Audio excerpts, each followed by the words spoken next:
Welcome back to another podcast episode where we help aspiring developers get jobs and junior developers grow. With me today, I brought on Dan from Launch Academy, and we're going to be going over a few topics that he actually brought up that I think are going to be really interesting. So a lot of people are really confused on, if they are even meant to or want to become a developer. We're going to be diving into that, as well as, some people consider coding bootcamp an option, but they don't quite know whether they should seriously consider it, whether it's for them. So if you are questioning whether you should become a developer or you want to attend a coding bootcamp, we are going to dive into these topics and hopefully provide you some advice. And if we have time, and this is one I'm going to be pretty excited to go through, the mistakes that aspiring developers make that might, hurt their chances of hireability. So we're going to provide some advice for aspiring developers on all three topics. But like normal, let's go ahead and dive into our intros. Dan, would you like to introduce yourself? Hey, everybody. Happy to be here. Thanks for having me, Don. Yeah, absolutely. Sometimes one thing I want to say, and for my audience, sometimes staff will reach out to me and from coding boot camps, and what they want to talk about, it's kind of clear, most of it's going to be a sales pitch. And the difference with you, and I want to tell everyone listening, this outline is fantastic. I really do think that you're kind of just trying to give a lot of advice for developers that are a little confused along their path. So, quite frankly, that's the reason I brought you on. I'm excited to dive into these topics. So let's jump right into it. So you had brought up the idea of, deciding if you want to become a developer. And you had brought up different talking points for that. So my question to you is, how do you even decide something like that? Yeah, well, I think that there's such a sort of desire in the market. And if you go to sort of like Codecademy and other sites, the message and even coming from the government, the federal government, is everyone should learn how to code. I just don't prescribe to that perspective. Coding is not for everyone. And I think it's really important when you're specifically considering a career change to really identify if it's something that you want to do first and foremost. And then I think we can talk through a few of the things that developers do on a daily basis that may shine a light on whether this is for you or not. I think that whole philosophy of coding being for everyone, I don't necessarily agree with, because there are aspects of software engineering that may be a turnoff to some folks. For example, how do you manage uncertainty, right? As an engineer, one of the things we always like to tell our students, and I like to tell other folks that are thinking about becoming a software engineer, is 9 times out of 10, when I dive into a specific problem, I don't yet know the answer or the way in which I'm going to resolve that situation, right? And for folks that maybe are in, and this is sort of very hand-wavy, maybe in the accounting professions, the financial and actuarial professions, where it's very concrete and very, very well known going into a particular project, software engineering is way more open-ended than that. So I would first ask, how do you really manage that uncertainty? How do you deal with not immediately knowing the answer when you're presented with a challenge? Yeah, that is tricky. How do you determine whether you are someone that handles uncertainty well? Well, so maybe there was a time at work where they maybe had to change your role up, right? And your roles and responsibilities changed, or your manager changed, or the team that you were working with changed, right? How did you respond to that? Was that extremely stressful and anxiety inducing for you? Was that something that really made you uncomfortable going into work on a day-to-day basis, right? So we always encourage folks to look at their prior work history and maybe even some of their academic history where somebody kind of changed the game on you, right? Or changed things up on you. How did you respond to that? How did you adapt? And how did that make you feel, right? I think that that's a big aspect of it as well, is you could have done extremely well working through that challenge. But like, how uncomfortable were you? Were you losing sleep at night? Were you dreading going to work in the morning, right? If that level of uncertainty is going to throw you off your game that much, it may be worthy of pausing and thinking about whether software engineering is for you. Okay. I think that makes a lot of sense. Okay. Yeah, keep diving in. I like these. Yeah. The other thing that I think is a natural part of software engineering, I always like to say that our number one resource is our time, right? So the cost of computing is going down, right? Especially as services like Amazon Web Services, GCP, Google Cloud, and Microsoft Azure are coming into their heyday. Computing power is cheap, right? Network is cheap. What is expensive to today's businesses is software developer time. And so what comes with that often, depending on how intense the culture is in the organization that you go to work for, time pressure is a real thing, right? So deadlines and so you're balancing this uncertainty with time pressure. And how do you sort of marry those two things? And how do you respond to not knowing all the answers, but also knowing that there's like a finite date that you need to deliver something by, right? And for a lot of folks, if you have that deadline pressure coupled with not knowing all the answers, that can be incredibly stressful too. So another area I'd recommend to explore is, how do you deal with time pressure? How do you deal with management pressure that comes in and says, hey, we really need to have this feature out by such and such a date. Usually it coincides with a holiday or something like that, some kind of silly contrived date, but it's time pressure nonetheless, right? You have to be able to grapple with that as an engineer.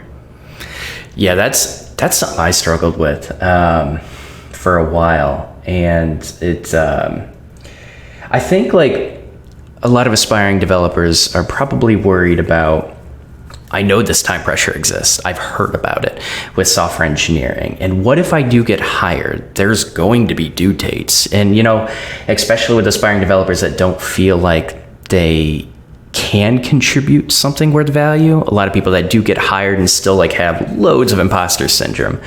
I know a lot of aspiring developers are worried about that. Me personally, I think you do get comfortable with that over time. And especially if you had an old job in your industry that had tons of time pressure, it's something that could kind of get you to get a little bit more comfortable with that. But for those that do have tons of, what do I want to ask? For those that are afraid of that feel like they're kind of afraid of that pressure, what would be like the one piece of advice you would recommend for people going into their first position to be able to deal with that?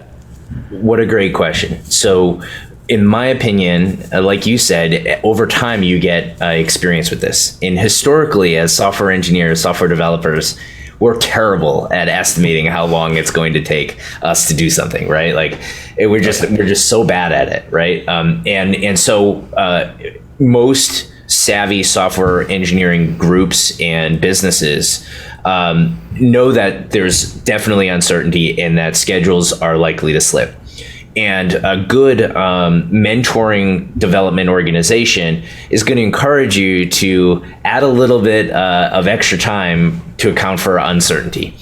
And I think your job when you're just starting out as a software engineer is to play that game and flex that muscle and exercise that muscle as early as possible, right? So whether you're in a boot camp or you're studying on your own, actually sitting down at the keyboard and say, okay, I think it's going to take me 90 minutes to get through this challenge, and actually go through the exercise of like trying to outline your approach to the solution, not necessarily coding it all out, and then measure up against how you did against what you estimated. It's never too early to start that process and start exercising that muscle, because that is just so critically important when you get into the real world, is to be able to kind of get within the realm of, an order of magnitude of how long something's going to take. So the better you get at sort of being able to analyze a problem, break it down into small steps, and then say, okay, within, a 4 to 8 hour range, this is how long I think it's going to take. That's a very essential skill for today's software developer. Yeah, that's really good advice for aspiring developers that want to get a little bit more accustomed to that. Do you feel like, last question with this one, do you feel like you can practice that as you are learning how to code? Is that a skill that you can build up before you actually get a full-time position? Yeah, it's a great question. A lot of the challenges and exercises, especially in the early days of learning to program, are A, very contrived, and B, like kind of in short duration, something like 10 to 12 lines of code. So it might be a little premature to start there. But once the challenges and the exercises get a little more meaty, I do think that there's the possibility of providing yourself with a little bit more concrete of time bounds. So one of the things that we do as software engineers is we kind of supply a best case estimate and a worst case estimate. So even going through that process of saying, if nothing gets in my way, this will take me 20 minutes. If I run into some snags, I think at most it's going to take me 90 minutes. Even determining those bounds, your min and max time values, is a worthy exercise. So I would do that as early as possible. But the other thing is while you're learning to code, there are other areas of life where you can kind of exercise this as well. I love to work out in my yard, right? So I'm terrible at estimating how long something's going to take in my yard, ironically. But I do kind of try to say, okay, I think that, it's going to take me 90 minutes to rake these leaves. And maybe you practice that decomposition and you say, okay, the front yard's going to take me 40 minutes. The side yard's going to take me 30 minutes. The backyard will take me the balance of that time, 20 minutes or so, right? But again, like if you can translate what you're doing as a software engineer into something that is a little bit more complex of a project that doesn't necessarily require coding, that's still a very worthwhile skill to cultivate. Okay. Yeah, it's really good advice. I like that. All right. I know you had a couple other points. I'm excited to hear them. Yeah, so I think the other thing around deciding if you want to become a developer, I just really want to drive home the point. Please, please, please don't make a career change exclusively for the money. Yes, you can have a very lucrative and rewarding career in software development, but don't just chase the salary. I have a cliche that I like to share all the time of life is too short to hate your job, right? We spend so much of our life working. Even if the career or vocation that you've chosen isn't as financially rewarding, but you enjoy it, I think you should really look at, okay, how do I maximize my earning potential in the field that I'm in? How do I complement that or supplement that income with something else, right? Don't just go to software engineering because you heard software developers make a ton of money. The reality is most discerning hiring managers can suss that out pretty quickly, right? If you're chasing the salaries, and certainly from an admissions perspective, discerning bootcamps and bootcamp admissions folks can really tell that as well. We want to see insatiable curiosity. We want to see a desire to be a craftsman and a professional software developer, right? And an energy and an enthusiasm for solving problems. And if that doesn't show, either when you're in the learning or when you're, more importantly, looking for the job, a discerning hiring manager is going to see that pretty easily. I like that. I like that you emphasized, if you're doing something you love but it's not paying well, figure out how to up your earnings, basically. And that you can give advice, like whatever industry that you're in. I mean, I make extra money from consulting right now and helping other software engineers. Like I figured out ways to make additional income on top of being a software engineer, but I could have done that. I was an aquatics director a while back, and I could have taught private lessons. I could have trained instructors. I could have trained lifeguards and different people. Like I could have made extra money on the side, and I actually had those opportunities. I was just overworked, so I didn't do it. But that's interesting, because I like that idea, because whatever profession you're in, you have this like something really valuable. It's your expertise, it's your knowledge that you can now teach people on the side. You can make extra income. So, a lot of people, well, a good chunk of people do try to switch to software engineering for the money, and give them that extra solution. You don't have to switch for that money. I like that though. Okay. Yeah, and it doesn't have to be like an immediate cutoff too, right? You could develop the skills over time and find a way to have it complement your already established credibility in another field, right? For example, you said aquatics instructor, right? Aquatics director. So, okay. Different positions, yeah. So you could have learned how to build a website for folks that offer those kinds of services, right? And kind of made building blocks towards becoming a software developer while not having to do the hard cutoff, right? And we always really try to encourage folks to harness and leverage their pre-existing experience. And how do you combine that with software development to make for something like super exciting, right? Especially if you loved your vocation before you decided to switch your career. How can you combine that experience with what gets you excited and out of bed in the morning? Yeah, I like that. Yeah, that's good advice. I like it. So I think that the executive summary, kind of TLDR on this one is take up coding if you like solving problems and you have this kind of insatiable curiosity and you like to tinker and kind of break things down and analyze things. That's really, I think, the essential skill. And the items that I think you should kind of have some pause and some thoughts over is that idea of uncertainty. And again, like you totally nailed it, that imposter syndrome of feeling like I'm not a good enough software engineer. We deal with that. I've been coding for 20 years. I deal with it every day, right? How do you deal with that? Can you cope with that? Can you establish healthy ways to combat that internal monologue, right? Those are the things that you really need to look at before you even start to write lines of code. Imposter syndrome is a tough one. It really is.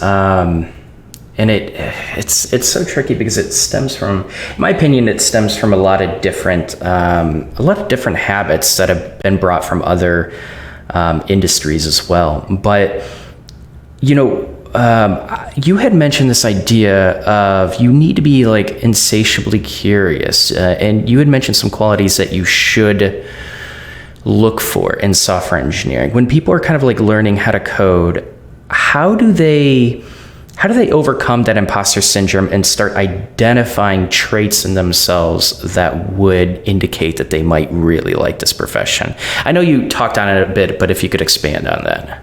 Yeah, great question. I think the number one thing is find some other folks to commiserate with, as like terrible that. As that sounds, right? Like, I think particularly as adult learners, right, we have this expectation that we're just going to immediately get it, and everything's going to just,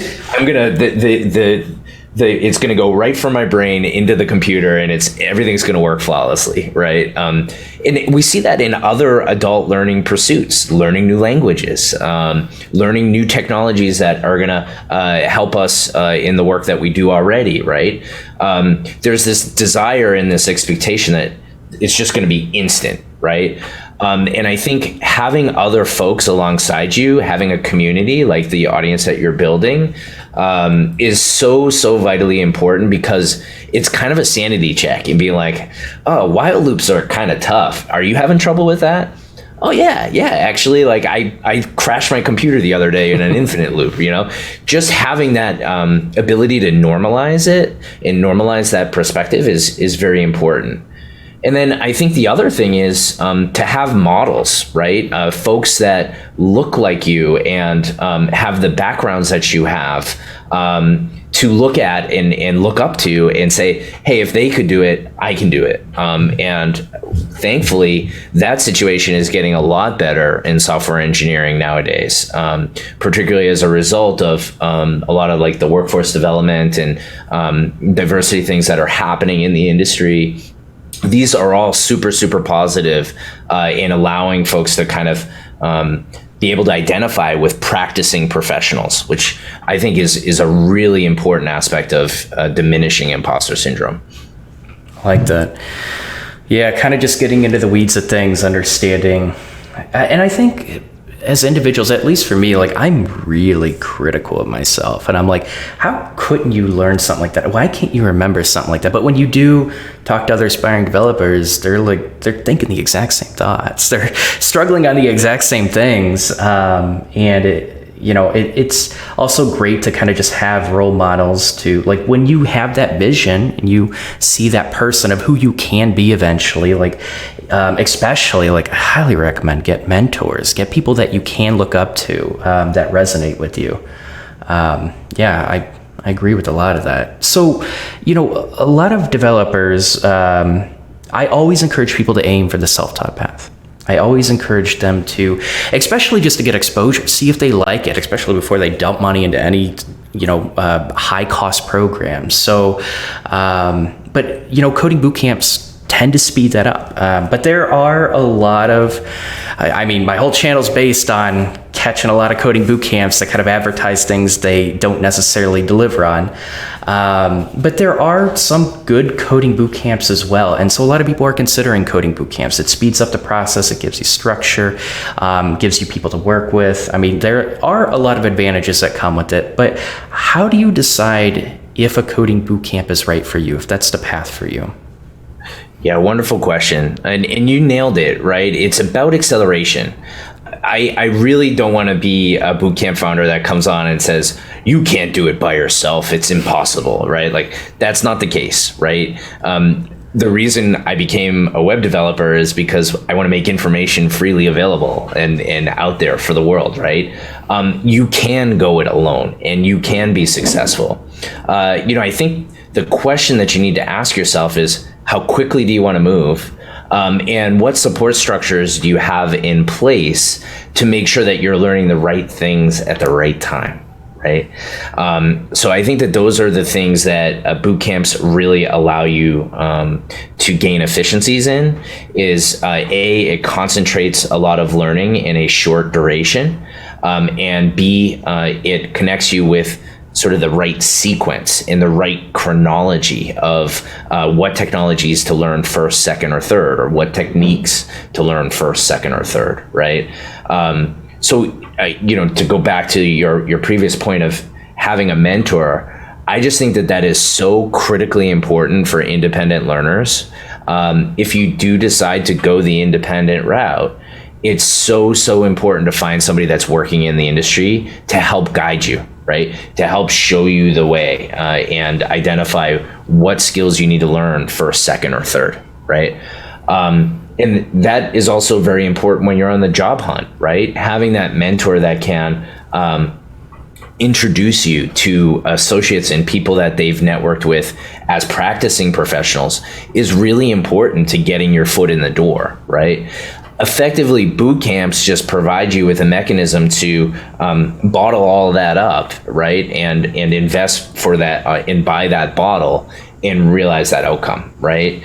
So it's either a question of, do you want to extend out the timeline and exercise some of your resourcefulness in terms of networking and reaching out to people and finding somebody that resonates with you as a practicing software engineer, and making sure that they have the time and the bandwidth to support you in your own journey, right? If you're able to do all of those things, you can safely go it alone. But a boot camp is kind of a proven path, now a proven path. It wasn't so long ago, but for having immediate access to mentorship, having immediate connections with hiring managers that want to give you your first shot, right? It's just we have a lot of gamers that come into it's a cheat code, right? It's just like a quick way to get into the field and inject yourself into the industry. So, so you had mentioned some ideas of why coding boot camps might be a good fit for you, like acceleration, like mentorship, like this progressive structured learning, and it's all kind of just laid out for you. Who wouldn't this be for? Great question. Yeah, I think the biggest thing for me that we look at in the admissions process is how do you deal with overwhelm and how do you deal with uncertainty, right? But overwhelm, I think, is on top of like the critical traits for a software developer. The folks that are good fits and ideal fits for accelerated learning programs is they are okay with that sense of being overwhelmed and kind of drinking from a fire hose of knowledge, right? The programs are designed to be unsustainable by design, right? It's an 18-week immersive experience. Most programs are going to require 50 or more hours per week for you to get the most value out of the program. And it's going to be overwhelming, and there's going to be emotional moments and frustrating moments along that way. So, if you're considering a boot camp, but maybe often felt overwhelmed in your academic career or often feel overwhelmed at work, right? That would be something to think about is, okay, an accelerated learning program, a boot camp is going to really, really dial that up to a 10, right? How would that make me feel? What strategies am I going to employ when I feel that sense of overwhelm, right? So that's one area to visit. The other unfortunate thing is can you manage it financially, right? I'll be the first to say my program is not cheap. Bootcamp programs are not cheap. The average bootcamp is somewhere around $14,500, right? Can you take that financial hit, right? A lot of folks are not in that position. So you have to really plan for it financially. And we just recommend, it's so important that you have your finances in order. You're not stressed out about that, because the academics and learning and trying to acquire your first job is going to be stressful enough as it is. So you really have to be in a good financial position to make this move, right? And what a lot of people don't consider or think about is, yeah, the tuition is one thing, but it's also, you can't work while you're on the on-campus portion or the immersive aspect of the program, right? So you have to account for that loss of income as well. Usually, most programs, it's like 8 to 12 weeks that literally you cannot work. You cannot work while you're going through this, right? So you need to make sure that you account for that as part of your overall financial plan as well. Yeah, I'm glad you really emphasized that. And even when you graduate, you still are looking for a job, usually for several months. Can you afford all of your bills during that? And a lot of ISA contracts will limit you from even getting a job at all. It'll trigger it as well. So if you feel like, I'm just going to go back to work, well, maybe you might have a $600, $700 bill every month on top of that.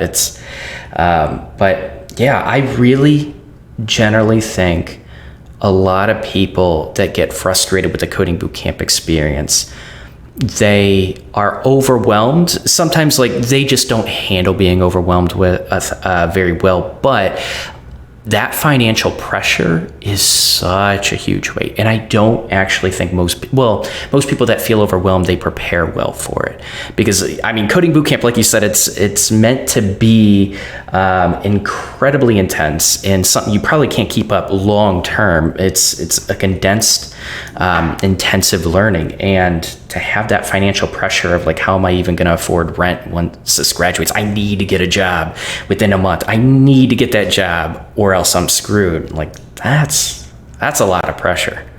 Right. And can you imagine, you put your life on hold, you're in week 5 of a 10 or 12 week immersive experience, you're not doing well, and the rent check's going to be due a week after you graduate, right? That the immense pressure that will put on you. And so what we want to make sure is when folks make the investment and want to make the switch with us, we want to make sure that they've got good financial footing, right? I just can't, because we don't want that to be a distraction for the learning. It's just so vitally important. Yeah, I agree. I guess this is my own curiosity. How do you go about figuring out if someone doesn't handle being overwhelmed very well? Because sometimes, like for me, for an example, like I still get nervous in interviews. I remember applying for Twitch. Twitch was my dream job, and I blinked. I didn't know a thing about React. Even though I worked with it every day, I didn't know a thing about React in that interview. And I definitely got nervous in that interview, but generally as a software engineer and just learning as a software engineer, I had much more confidence. So for people that are kind of just nervous in those interviews, you might do like a technical screening or something like that. How do you distinguish between just being a little nervous and just not handling overwhelm very well? It's a good question. I think when I'm interviewing developers, I'm not necessarily qualifying for that just yet. Usually, I kind of discover and discern that as part of like the probationary period in the first couple months. Is kind of give them some uncertain work and see how they manage it and see how they manage my expectation as an engineering manager, how long things are going to take and how they deal with sort of like getting thrown into new technology and a new platform and a new team, right? Definitely sort of discern that in the first 3 months when they're on the job. For us, in boot camps in general, I think there's often pre-learning or prerequisite programs that require students to be thoughtful about how they're managing their time, require them to be intentional about planning, right? How much time they're going to dedicate to studies, and ultimately how they're going to do with the way in which we teach, right? Our what we call our pedagogy, our way of teaching them new material. And we can actually very quickly kind of determine who's going to do really well in the immersive and intensive portion of the course, and who's going to need a little extra assistance. And we obviously try to intervene as quickly as we can on the early side of that, right, to help them with study skills and scheduling and things like that. So for us, the pre-learning program, the prerequisite, what we call Ignition, that is an area where we are able to sort of assess how students do with overwhelm and how students do with us throwing a lot of new information at them. So I think the answer is a little bit different if I'm looking at it from the lens of a bootcamp founder versus an engineering manager. I think the unfortunate reality in what is everyone's so afraid to talk about, the way that we qualify engineers is so terrible. Like I mentioned, we're bad at estimating. We're awful at evaluating engineers. Like the way in which we interview is so horrendous, especially for folks that are suffering from that imposter syndrome. I really think as an industry, we need to look at that in the way in which we evaluate engineers and seriously refactor it.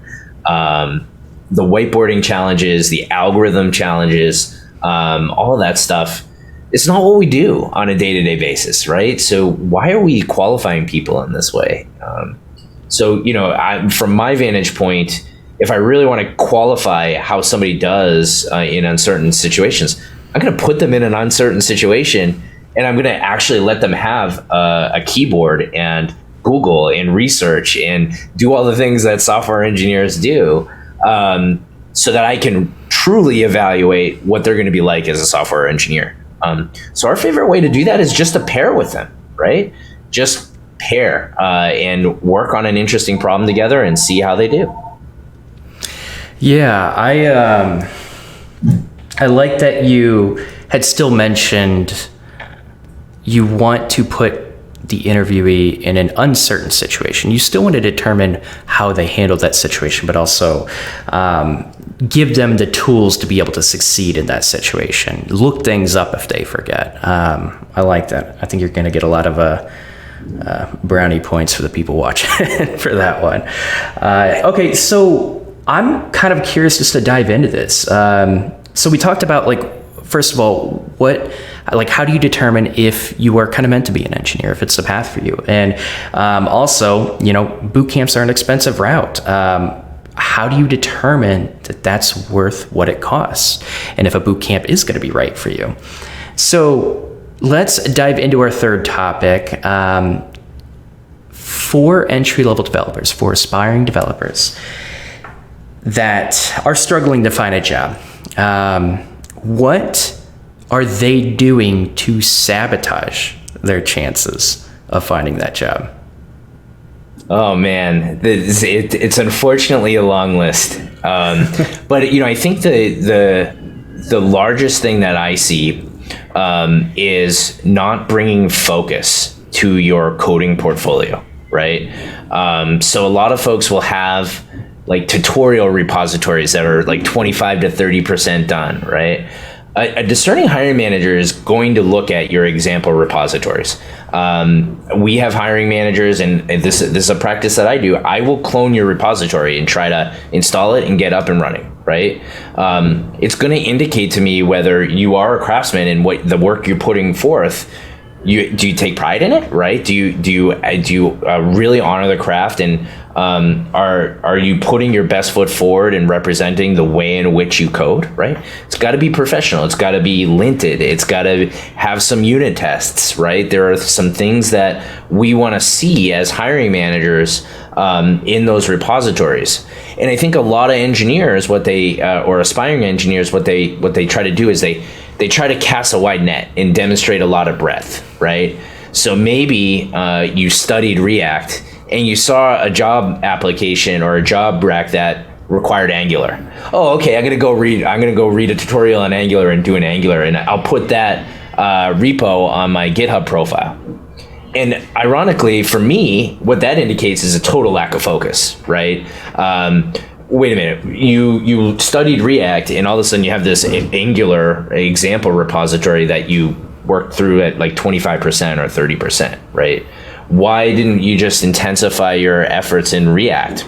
Maybe pick up Redux or demonstrate the use of a context, or maybe work with Apollo or some of the more advanced React libraries, right? Like, why the shift to Angular?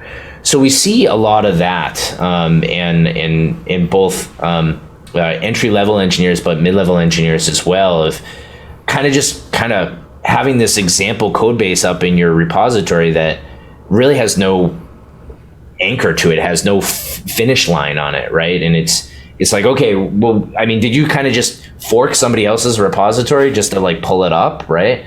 What did you actually do meaningfully in this repository? So in my opinion, in terms of a coding portfolio, less is more, right? Find 2 or 3 repositories that you really want to highlight and intensify your investment of time in those repos, and demonstrate what we call a T-shaped proficiency, right? So a T-shaped engineer is an engineer that knows a lot about a small amount of around a few things, right? Maybe I'm not the best front-end engineer. I don't know a ton of CSS. I don't know a ton of React, but man, I can normalize a database and I can performance tune a database. And if you need somebody that is a master in Postgres, I'm your person, right? I can nail that, right? That's an example of being a T-shaped engineer. You can command your own and get by in certain disciplines, but if you have a database optimization problem, I'm your professional. I can do that for you, right? That gives teams a lot of flexibility because you can kind of move around, knowing that you always have this one sort of bastion of value that is going to set you apart in the marketplace. So your repositories in your coding portfolio should really reflect that, right? I don't want to see 20 repositories in disparate technologies. I want to see 3 really focused repositories that go into a substantial amount of technical depth, right? And I want to see you solving interesting and challenging problems, maybe with GraphQL, and maybe you had an optimization problem with GraphQL and how you were iterating through objects or paging through objects, right? I don't want to see 20 CRUD apps. I want to see, some depth, particularly in the area where you feel like you are the tall end of that T-shaped engineer. I like the T-shaped engineer concept, and I would argue a lot of coding boot camps that I see teaching multiple stacks I think they tout like we're trying to teach you how to be a T-shaped engineer, and we are going to show depth in your projects, but often like the timeline will limit them, and they're just learning, multiple stacks. They're learning. I've had coding boot camps that'll teach multiple frameworks just to give you exposure. And it's like, then when I talk to these graduates, they don't really know much of React or Angular. And it's like, this is kind of a yellow flag. So now they have to spend this extra time to dive into it, really understand it. That's a real problem. And I think a lot of educational platforms try to spread people too thin. I almost think there are some programs that teach developers, like, just learn as much as you can. Just learn a second language, a third language. It'll get easier, which is true. But like often the way it's structured, there's no depth and knowledge taught with some of these programs. It's always been a concern of mine. Yeah, it's pretty baffling to me if you look at some of the syllabi out there, right? Of like, oh, we teach you MERN, and then we teach you Angular, and then we teach you Redux. And it's like, how do you really achieve a level of depth in any of those disciplines in an 18-week program, right? Yeah, it is. It's pretty fascinating. And kudos to them if they're able to do it. I think our perspective is, my job as somebody training early engineers is to give you enough understanding of these technologies and a discrete list of technologies, right? Give you enough to determine where you want your tall part of the T to be, right? So for us, we can pretty quickly represent, okay, front end seems to be your bag, right? Like CSS, HTML, you've got sort of a good design sense. Why don't we invest in that area in post-grad, right? And really spend some time in this area, because you seem passionate about it. You seem like you have great skills in that area. Other folks, it might be, I don't want to touch CSS with a 10-foot pole, right? Like, and they're focused on back end and database optimization and object-oriented analysis and design, right? And what my hope is coming out of a program like ours, or a period of intense study, if you're doing it individually, is you at least have an understanding of where your interest is, right? And where your passion is, and where maybe some of that natural innate talent is, right?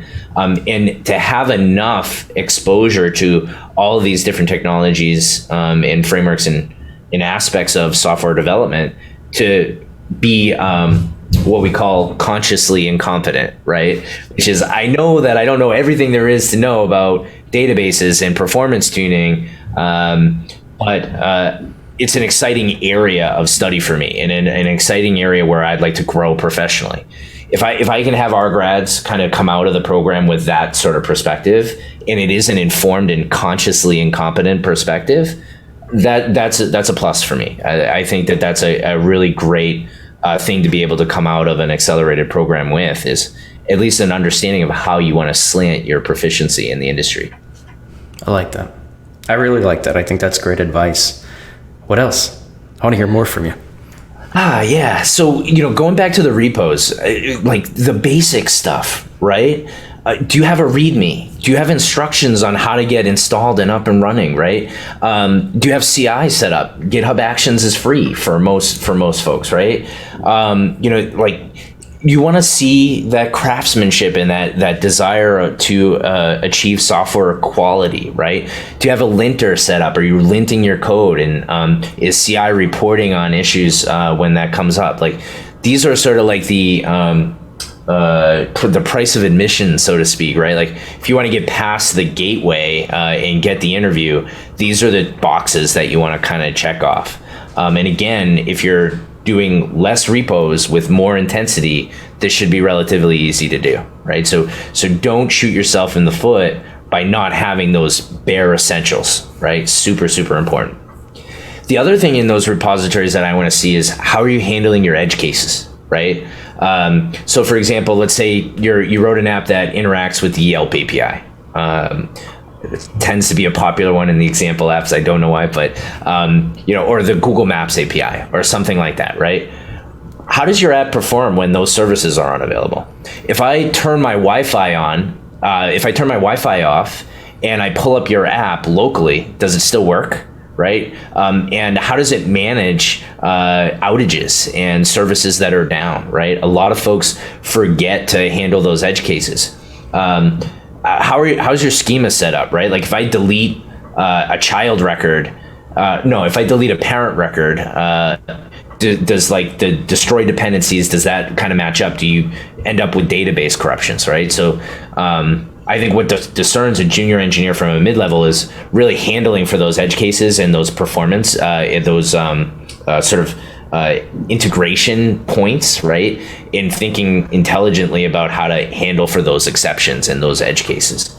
So that's sort of a little bit of a deeper dive, but that's important as well.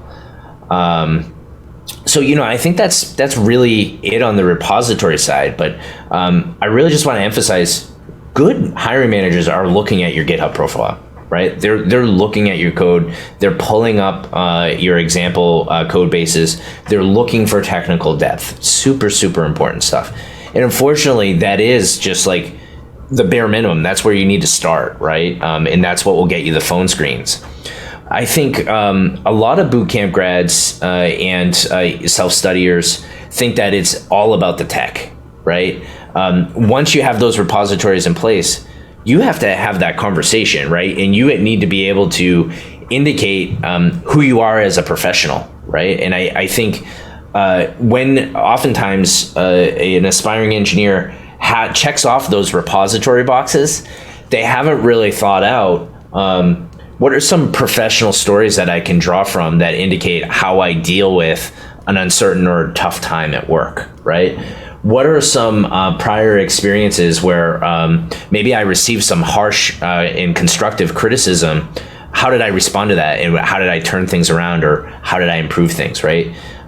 These are things that are going to come up in your interviews as part of assessing whether a team wants to work with you ultimately. So don't discount the importance of being able to have those conversations and being able to tell that story, right? You have the code, that's sort of the way to get your foot in the door. And then the anecdotes and the stories and your likability is what's going to ultimately get you into the final rounds of interview, right? And being able to talk about the craft and talk about some of the challenges that you've run into thus far as a software engineer is so vitally important. So, I think in popular culture and industry, and this is changing for the better, there's this perspective that you can kind of like lock yourself in a closet and be this amazing engineer and everybody will want to hire you just on technical prowess alone. Totally not the case, right? Totally not the case. Most engineers and engineering managers want to work with people that they like and people that will communicate and work well with the team and indicate areas where they're weak, right? So gone are those days of like that rebel coder that would, lock themselves away in isolation and come out with this amazing product. Like hiring managers just don't have any tolerance for that nowadays. You have to be able to work with people and communicate well. Yeah, that's all really good advice. And I think, man, soft skills can take so long to build up too. It's something you really have to start working on as soon as you get in that office, as soon as you're kind of aware of certain habits that you do that might not be super constructive. I really like the emphasis on soft skills. And you're right. Like how you interact with the interviewer is going to resemble also how you're going to interact with the team. And no team is going to be perfect. I've worked with software engineers that have frustrated me. I've frustrated other software engineers. And how do we overcome that and kind of accomplish that meaningful goal that we're all striving for?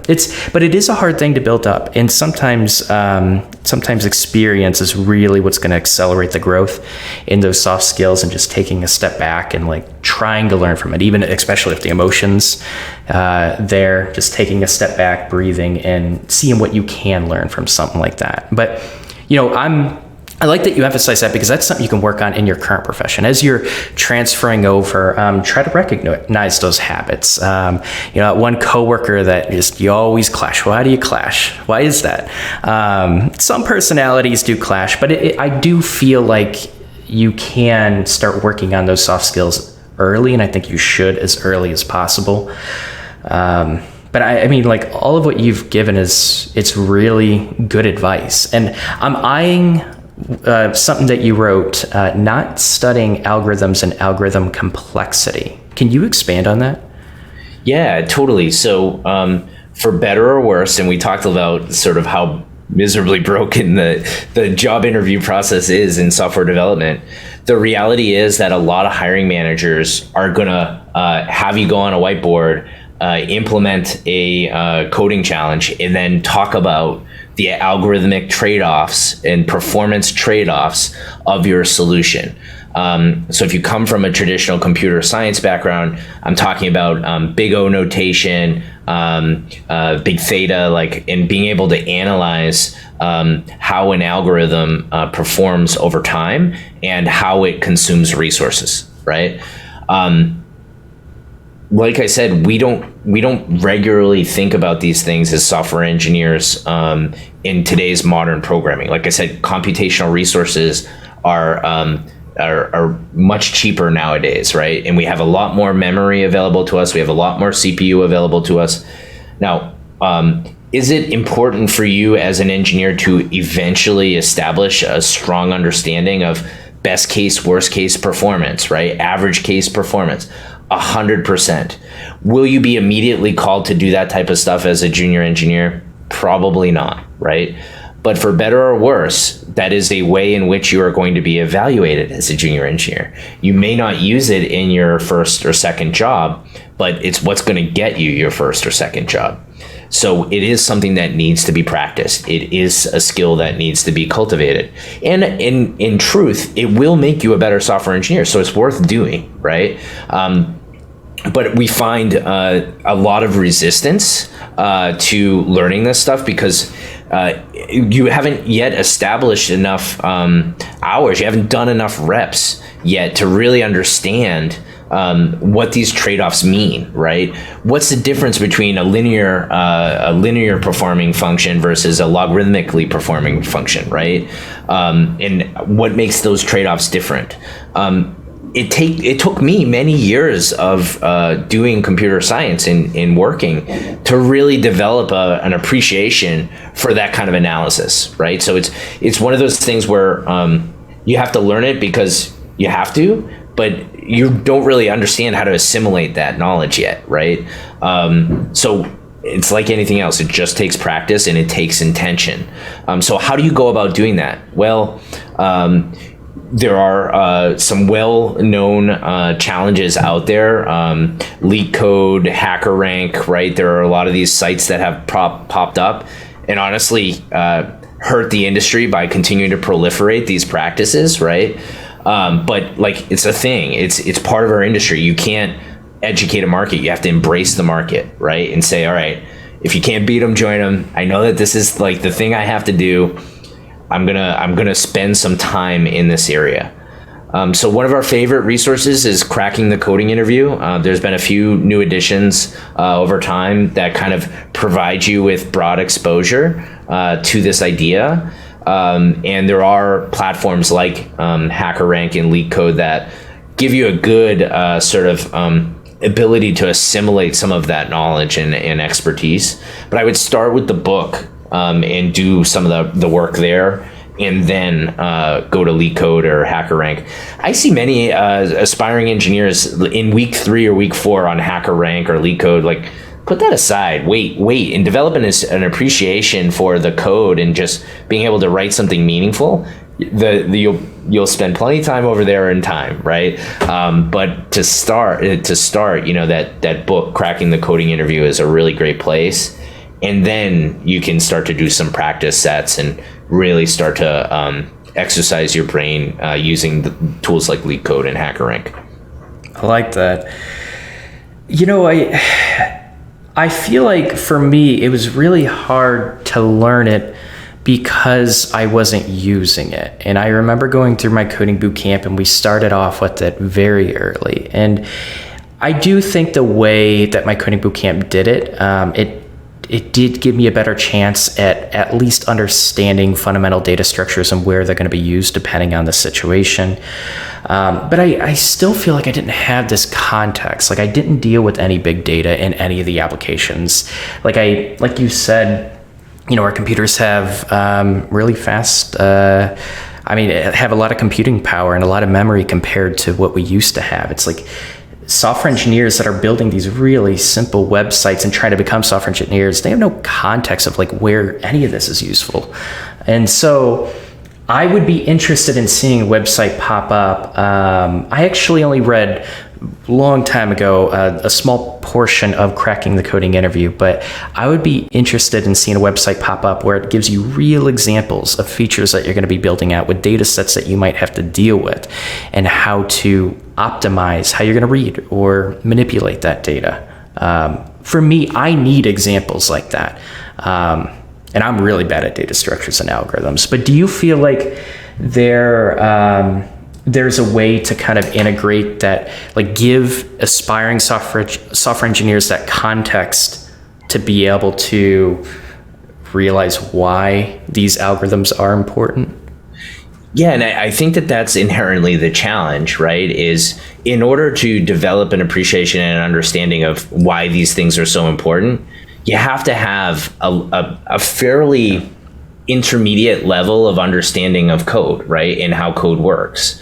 Once you've achieved that context, then I do believe that a site like you're mentioning, in fact, it's just like, man, that's inspiring. We should totally do that.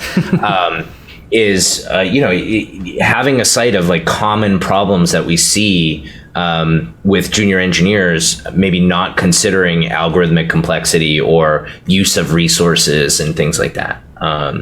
The few things that just come immediately to mind is loading your entire table in memory.